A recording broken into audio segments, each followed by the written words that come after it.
But again, we're very lucky to have you. Season 4 of The Last Kingdom is coming to Netflix this Sunday. Um, how about you just tell us about it? I gave the quick intro, but what are you most excited for audiences to get their eyes on this season? Um, we have a few very, very exciting new characters. I watched the whole show last week, and there's always so many parts of the stories that you don't actually get to see when you're in it because you're busy shooting your own scenes and catching up on sleep. And so when you see the whole thing coming together, it's really cool, and I think it's going to be a cool surprise for everyone. It looks epic. It looks so much bigger than last season, which looked bigger than the one before. And honestly, Yeah. I don't know how we keep pulling it off because, you know, we're shooting with the same means, but somehow the teams are just getting better and better and better and digging deeper and deeper. And I'm so grateful to everyone involved. Yeah, yeah. I mean, it really is kind of a larger than life series, following this man's journey from. I mean, the first season he started as a kid, and then you're charting him through the years into adulthood. Yeah, I saw What, you guys at the beginning when you had the post up. You had an old picture of Uhtred up. oh, Mm. we did. Yeah, yeah. But then switched it out for And the new um, season. and yeah, it was so. I mean, it's been what 6 years now since we started shooting, almost 6 years, and I know I've changed so much. So Yeah. yeah, it's crazy to see. Well, what's it like to live with the character this long? It's kind of a first time experience for you to have this long running series, 6 years. You're the lead. What's been most impactful about it? He's such a fun character to play, and I find myself finding new challenges every season, and the writing has been consistently exciting. We have new writers on this season, and they have done such an amazing job at picking up where Stephen Butchard, who wrote the previous series, left off. And in terms of challenges, I think the biggest challenge is to keep it interesting, keep it alive. It's Mm, you are playing the same character, and as I said before, once you've seen your lover's head cut off and thrown at you, where do you go from there? right. That's such an insane thing to wrap your head around, and yet more and more horrible things happen to Uhtred, along with wonderful things, of course. But this season, Uhtred's kids come into play. Mm-hmm. I'm excited about everybody discovering, Stiora and Uhtred, son of Uhtred, the next generation. Excellent. All right. Played by Finn and Ruby, who are both wonderful actors, and yeah, I think it's gonna be very cool for everyone to see the kids grown up. Certainly, certainly. Now, we here at Backstage, in addition to the natural fans of the series, our audience today are very much those early career working actors and creators. And I'd love to hear a bit about your process, not to get too actory about it, but how do you really, he's such a physically demanding role, while also, as you say, he's experiencing various traumas. It's a very emotional role as well. So what does the day look like when you get the script? How do you kind of find your way into this character, both emotionally and physically? Are you asking just on a regular day how I get into it in the morning, or are you asking about how I prep for the character when I first start working on him? Let's do when you first started working on him, and then script process for the day. We'll do both. So I think it's very character dependent. Mm, Some roles you kind of just slip in and it comes naturally, and the ones that are more character driven, that are further away from my natural state, I really like to spend as much time in their skin as possible. So I like to take them out and try them on, and try mm. them out on people, which is so much fun because Yes. first of all, you get to experience the world through somebody else's eyes, and you answer so many questions about the character on the spot, because Hmm. when you meet people in the outside world and you start conversations with them, questions are going to come up that you might not have the answers to, and you kind of have to make them up on the spot, and what comes out is sort of what feels organic, Hmm. and you learn so much about your character by doing that. And you can't always take all the aspects of a character out in the public, obviously, but you know, especially somebody like Uhtred. Right. If you were But wearing when those we costumes, I don't started, know. sorry. If you were wearing those costumes just walking around Connecticut, Yeah. I don't know if that would fly. Yeah. Exactly. But what did happen was that when we started shooting the first season, I my the length of my hair was about this long when I started, and so Mm. obviously we had to make it look like Uhtred, and we worked with extensions. So I went in the morning, and to a hair salon, and 8 hours later I came out with a head of hair that I looked like a caveman, basically. Hmm. You know, and you Have remember you what ever had long Uhtred's. hair like that before? When I was a kid, I had it about down to here, Okay. but you get used to it. You know, it's little by Right, little. right. Like that was super intense. It felt like living with an alien on Yeah. your head the whole time. You couldn't get away from it. You know, it stays. It takes 8 hours to put in. It takes 8 hours to take off. It's an intense process. Yeah, And yeah. anyway, so I had this caveman hair, and then I just started, trying Uhtred out on people in London and Budapest, and it was so much fun. I met I met a good friend of mine in London, and she didn't recognize me, and she thought I was somebody who was trying to, get money off of her. Or she was Hmm. literally, You look scared like of a me. It caveman. was great. Yeah. Yeah. That's great. That's great.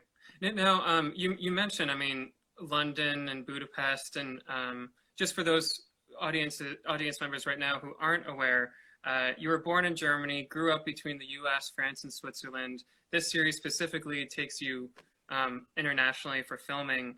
You're certainly not in a bubble, and I'm curious if that kind of international mindset has that informed your sensibility as an actor, just to be out in the world and have a better Yeah, understanding of others' experience, maybe? for sure. I mean, I've been extremely fortunate to be able to travel so much, and not only travel as a tourist, but experience different cultures by living them, Right.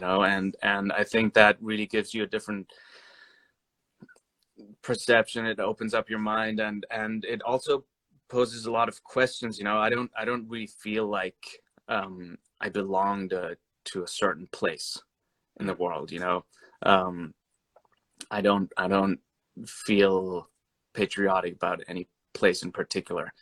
So that is very much along with what's going on in Uhtred's life. He's always Mm. looking for what his origins are and what his allegiances are, and so that for sure has helped me a lot as an actor. I think just to be able to put myself in somebody else's skin. I think.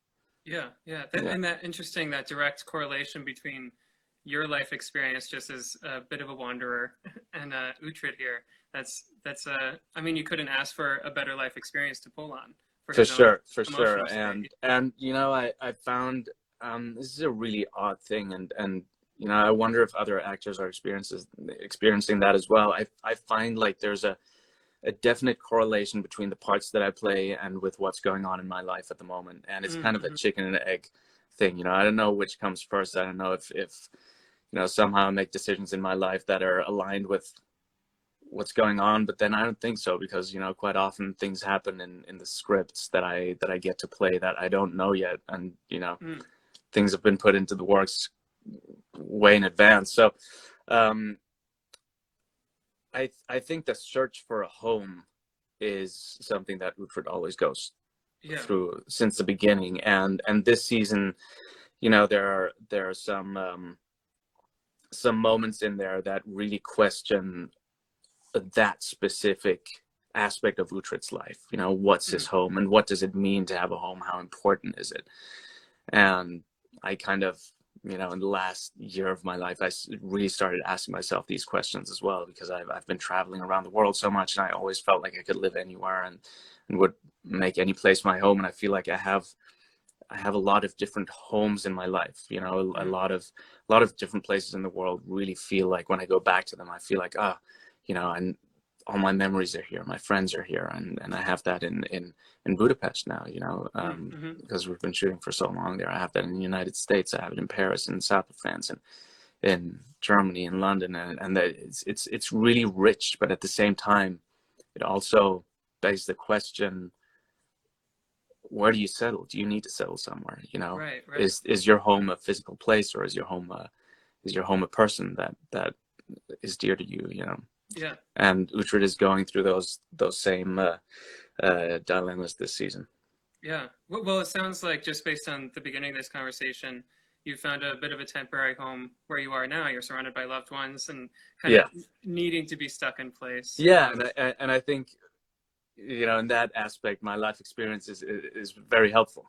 You know, Yeah. in times of Right. Corona, you just have to make your home where you happen to be, Yeah. and yeah, it's been helpful for sure. Well, in terms of being just a creative person and an artist, are you finding ways to still be creatively engaged and fill your well, if you will, while you're stuck at home? Yeah, I've pretty early on when this all happened, I decided to structure my day and give myself a, you know, some sort of program, um, Mm, just not to just I always feel like I'm not staying stagnant, you know, and I mm, think this is a wonderful time, first of all, to reconnect with a lot of people in your life that quite often you just don't have time to you know, there's so many connections that are important to me that I feel like I don't invest enough time in just because I haven't got it. And and so I've been talking to a lot of family and friends, and I've been doing a lot of classes on directing because I'm very interested in directing. I've got some oh, projects that excellent.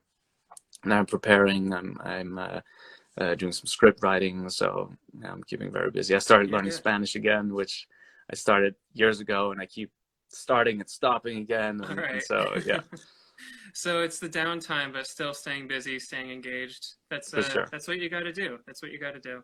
Yeah. Speaking of the relationships in your life, we have a audience question here from Instagram user Jazzy Grilled Cheese. Repeat that name? Jazzy Grilled Cheese. Jazzy grilled cheese. Yeah, I love making me hungry, making me hungry. it. Question here: how close are you with the rest of the cast, and how does that affect your screen time together? It is so crucial to what's going on screen. Yeah. We are so close, all of us. You know, usually in productions, you always have a couple of guys that just don't fit, and that you'd rather not be, you know, spending your time with. And here it's like coming out to play with your best friends every day. It's Mm, truly amazing. And yeah, of course that affects the time on screen. You know, you live through so many experiences together, and I think it makes your work as an actor a lot easier because you I should speak for myself. I trust the people that I work with on TLK so much mm, that mhm. whatever I throw at them, I know that they're gonna have my back, and vice versa. You know, my close crew, Arnes and Mark and you, and we've been working together for years now, and Mhm.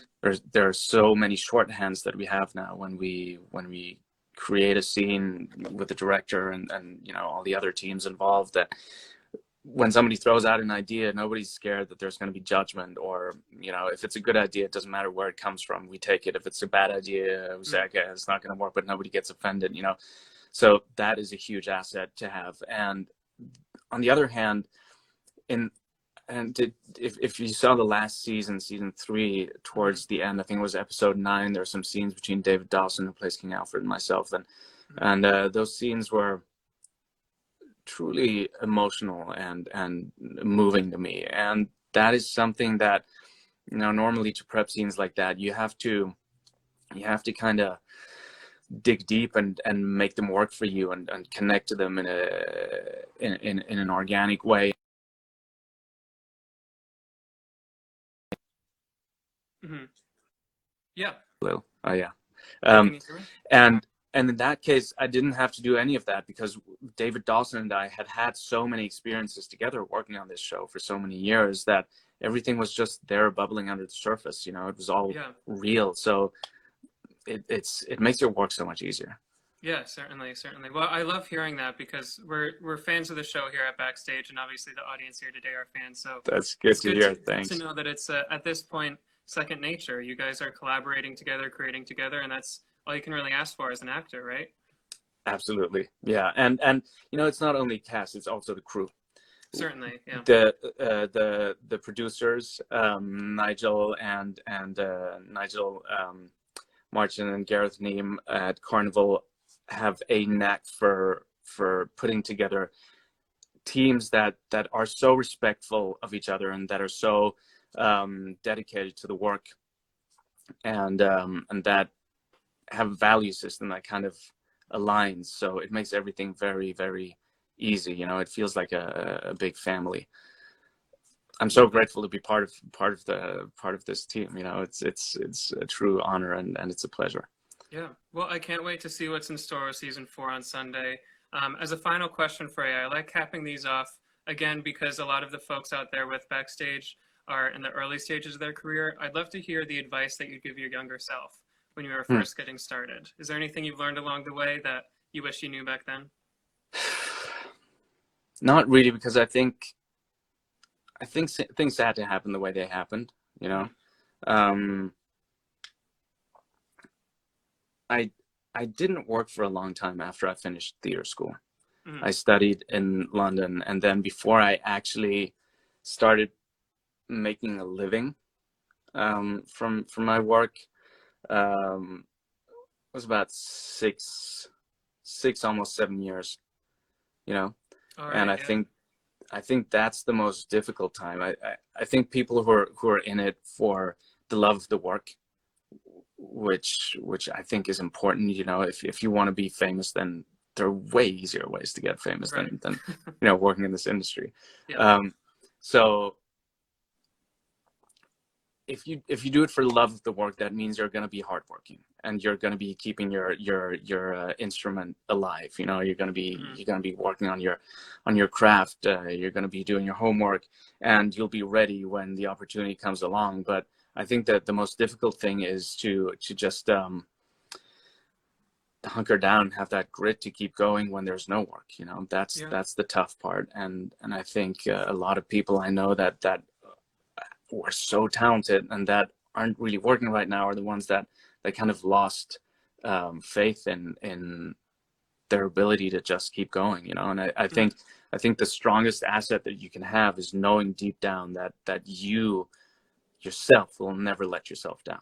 You know, that you will always keep going no matter what, and unless you're shit at what you do, you know, then one day it's gonna be okay. One day you'll get there, but just keep doing the work for the love of the work, and whether you get paid for it or not get paid for it, do the same work, and one day I think you'll get recognized for what you do. You know? Yeah. Well, I'm glad to hear that you're out of that dry spell, to say the least. You've been finding well, finding who knows? footing You know, after that. that's the thing, though. You always got to be ready for it to come back. You know, you never know what happens. It's one of those. But it careers is all about the work. Yeah.